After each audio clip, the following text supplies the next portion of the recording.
Hey, how's it going? This is Scott from the White Boy Chinese podcast, where I teach you elementary Chinese like a normal person, not a robot.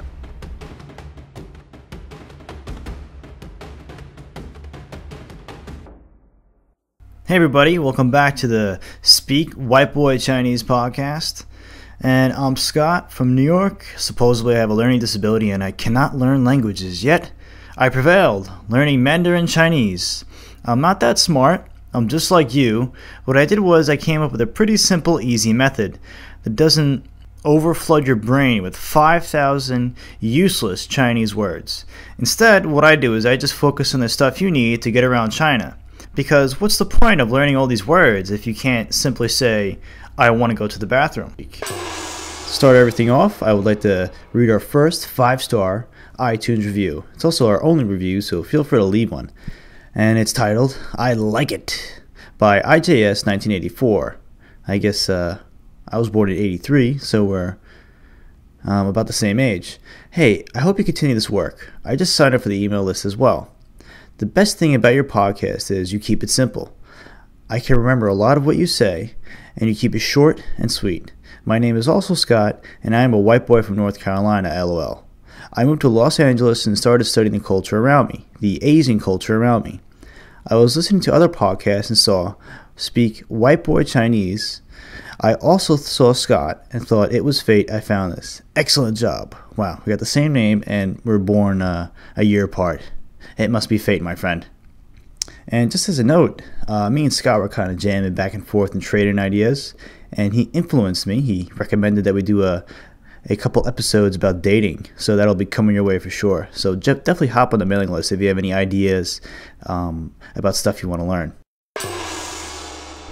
Let's quickly review what happened last week. I'm not going to say every single thing we did last week because you could theoretically just go back and listen.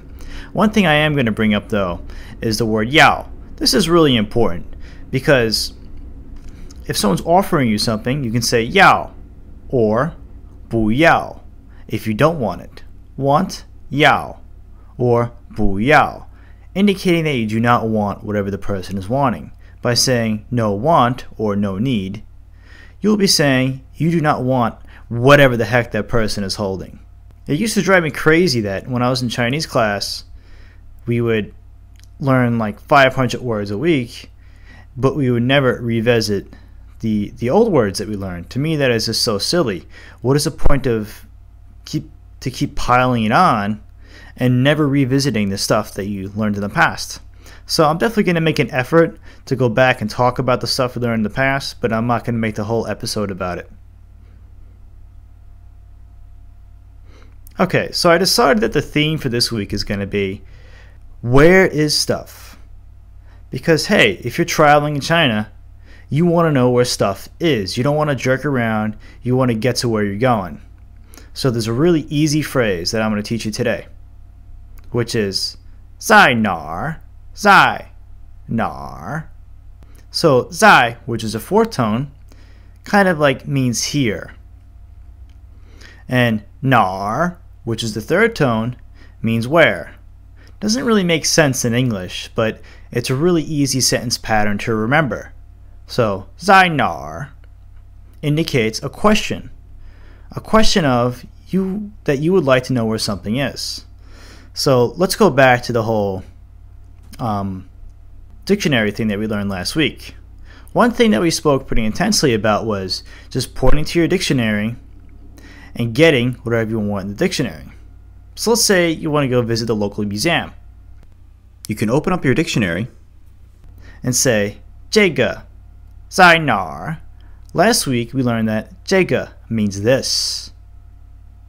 So if we say 这个在哪儿, you are simply asking where is this, because you're pointing to whatever it is that's in your dictionary.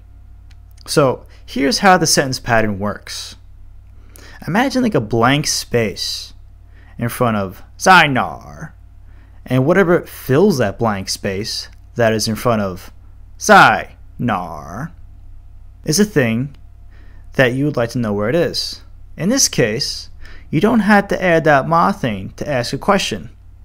Just by simply saying whatever the place or thing that you're looking for, followed by 在哪儿 is more than enough for the Chinese person you're speaking to understand that you would like to know where something is. So let's go over it one more time. Let's say you want to know where, where you can get Peking duck. So you can crack open your book, your dictionary, point to Peking duck, and say, 这个在哪儿? 这个, which means this, 在哪儿, which indicates that you would like to know where that thing is that you just said. So it's a little bit different than English, but if you think about it, it's really not that challenging. By adding 在哪儿 to the end of whatever thing you would like to locate, you're asking where something is. So let's do another example. You crack open the dictionary and you point to a hotel. You're absolutely exhausted and desperate to stay somewhere.